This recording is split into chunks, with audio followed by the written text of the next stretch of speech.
Universidade Veiga de Almeida, Psicologia do Desenvolvimento, curso Fonoaudiologia, professora doutora Renata Monteiro. O objetivo do trabalho é apresentar as principais correntes relevantes na psicologia. As correntes teóricas são essenciais na compreensão do entendimento do estudo do indivíduo, seu processo de aprendizagem, formação do seu pensamento e desenvolvimento do comportamento humano. Aqui serão apresentadas 3 correntes e seus principais teóricos, e também Freud, que tem sua própria teoria e sua técnica, a psicanálise, a partir do estudo do inconsciente. Teorias do desenvolvimento interacionista. Essa teoria acredita que tanto os fatores biológicos como os fatores ambientais influenciam e contribuem para o desenvolvimento humano. Discordam da teoria inatistas, por desprezarem o papel do ambiente, e da teoria ambientalista, por ignorarem fatores maturacionais. Sendo assim, essa teoria traz uma nova visão acerca do desenvolvimento humano, que vão unir os fatores genéticos, ambientais e sociais. Inatismo é uma abordagem que traz a concepção de que o ser humano já nasce pronto. Nessa teoria, acredita-se que o pensamento, a personalidade, os hábitos, os talentos e até as reações emocionais são comportamentos inatos, ou seja, já nascem com o indivíduo. Cada pessoa carrega consigo um dom que é imutável e, sendo assim, o seu destino já é pré-determinado desde o nascimento. Ambientalismo. Essa concepção também ficou conhecida como behaviorista ou comportamentalista. Essa teoria mostra que o conhecimento pode ser adquirido através da experiência. Os hábitos dos seres humanos podem ser moldados de acordo com as experiências que os mesmos vivenciarem, contrariando a teoria inatista, que considera o conhecimento do ser humano imutável. Noam Chomsky. Chomsky é um famoso linguista, filósofo, ativista e analista político, comumente relacionado às correntes mais radicais e críticas do seu país. Inatismo. Segundo Chomsky, o ser humano nasce com propriedades biológicas atuantes, com a capacidade para desenvolver determinadas competências e habilidades, dentre elas a fala. O ser humano nasce pronto para falar. Gerativismo. Segundo Chomsky, o gerativismo acontece a partir de uma estrutura padrão, que é acomodada no nosso intelecto. Então conseguimos comparar essa estrutura com outra e gerar outras estruturas fraçais. Essa teoria não foi contestada até hoje. Dispositivo de aquisição de linguagem. Dentro da composição neurológica do ser humano, existe uma estrutura pronta para receber informações acerca da linguagem. O ser humano tem propriedades linguísticas inatas, ou seja, que acompanham o ser humano geneticamente. Vygotsky, graduado em Direito pela Universidade de Moscou. Socio-interacionismo. Pioneiro na teoria socio-interacionista, defendia que o desenvolvimento humano é decorrente de interação entre o homem e o ambiente em que está inserido. O desenvolvimento não se dá apenas pelo ponto de vista biológico, mas também a partir do ambiente histórico-social. Zona de desenvolvimento proximal. Nível de desenvolvimento real, nível de desenvolvimento potencial. Definida como a distância entre o nível de desenvolvimento real, determinado pela capacidade de resolver problemas de forma independente. Nível de desenvolvimento potencial, determinado pela capacidade de resolver problemas sobre a orientação mediada. Pensamento e linguagem. Pensamento e linguagem são processos interdependentes desde o início da vida. A aquisição da linguagem pela criança modifica suas funções mentais superiores. Ela dá uma forma definida ao pensamento e possibilita o aparecimento da imaginação.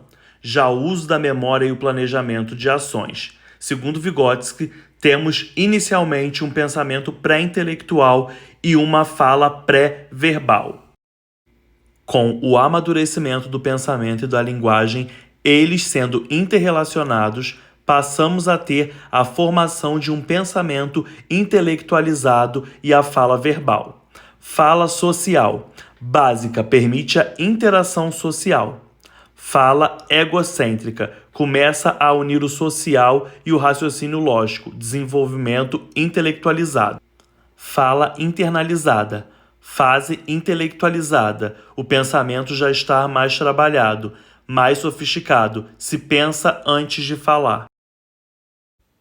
Piaget, psicólogo e biólogo, doutor em biologia, teoria da aprendizagem. O indivíduo possui papel ativo na construção do seu conhecimento, construtivismo. Teoria do desenvolvimento cognitivo. Assimilação. O indivíduo molda a nova informação na qual recebe para acomodá-la nos esquemas mentais do momento em que o indivíduo recebeu tal informação. Adaptação. O ser humano organiza em mapa mental a informação que recebe e, assim, se adapta às mais diversas exigências que recebe do ambiente às quais está inserido e que se desenvolve. Equilíbrio. O indivíduo utiliza-se de mecanismos que condicionam o desenvolvimento cognitivo, determinados pela maturidade das estruturas físicas que são herdadas pelo indivíduo através das experiências vividas no meio social ao qual está inserido, pela transmissão social da informação e pela busca do equilíbrio, que ocorre através do processo de assimilação e acomodação. Interacionismo. O principal fator que diferencia o ser humano dos demais seres vivos é a maneira como o indivíduo desenvolve o conhecimento. Seu principal foco concentra-se no percurso ou processo da aprendizagem, buscando entender como a criança aprende. Estágios do desenvolvimento cognitivo. Sensório-motor. De 0 a 2 anos, o bebê entende o mundo por meio de seus sentidos e suas ações motoras. Pré-operatório, de 2 a 7 anos. Usa símbolos para representar objetos. Usa lógica simples. Operatório concreto, de 8 a 12 anos. Operações mentais, manipulações mentais e físicas. Operatório formal, a partir dos 12 anos. Manipular ideias e eventos, imaginar e pensar. Freud. Freud formou-se em medicina na Universidade de Viena. Tornou-se neurologista com foco na mente humana, pai da psicanálise e personalidade principal da psicologia. Entre suas teorias principais estão o consciente e o inconsciente, onde o objetivo da psicanálise é liberar emoções e experiências reprimidas, obtendo insights, conceitos de mecanismos de defesa e repressão psicológica, onde as questões de tormentos psíquicos estão relacionados às ações existentes entre o desejo e o ensinamento primário do homem, recusa e negação para conviver em sociedade. Id, ego e superego. A abordagem psicodinâmica que nasceu junto com a psicanálise de Freud baseia-se na ideia de que os processos mentais são definidos pela existência de um conflito. Id é a impulsividade, ego a racionalidade e o superego a moralidade. Mecanismos de defesa. Freud propôs que os mecanismos de defesa são estratégias psicológicas que o ego emprega para lidar com conflitos internos, ansiedades e estresses. Eles operam inconscientemente e ajudam a proteger o ego de sentimentos desagradáveis, como ansiedade, culpa e dor emocional. São eles: repressão, negação, projeção, deslocamento, racionalização e sublimação. Estágios de desenvolvimento psicossexual segundo Freud. Estágio oral, de 0 a 1 ano. A zona erógena principal é a boca. A principal tarefa é a alimentação e a gratificação oral. Problemas nesse estágio podem levar a hábitos orais excessivos ou dependência. Estágio anal, de 1 a 3 anos. O foco muda para a zona anal. A principal tarefa é o controle dos esfíncteres. O sucesso nessa fase resulta em um senso de autonomia e habilidades de controle. Problemas podem levar a comportamento obsessivo-compulsivo ou desordens relacionadas ao controle. Estágio fálico, de 3 a 6 anos. A zona erógena são as genitais. A principal questão é a resolução dos complexos de Édipo nos meninos ou complexo de Electra nas meninas, marcando o reconhecimento da diferença de gênero e a identificação com o pai do mesmo sexo. Problemas não resolvidos nesse estágio podem levar às questões de identidade sexual e problemas de relacionamento. Período de latência, de 6 anos até a puberdade. Não é um estágio ativo em termos do desenvolvimento psicossexual. A energia psíquica é direcionada para as atividades sociais, educacionais e lúdicas. Não há foco particular nas zonas erógenas. Estágio genital, da puberdade em diante.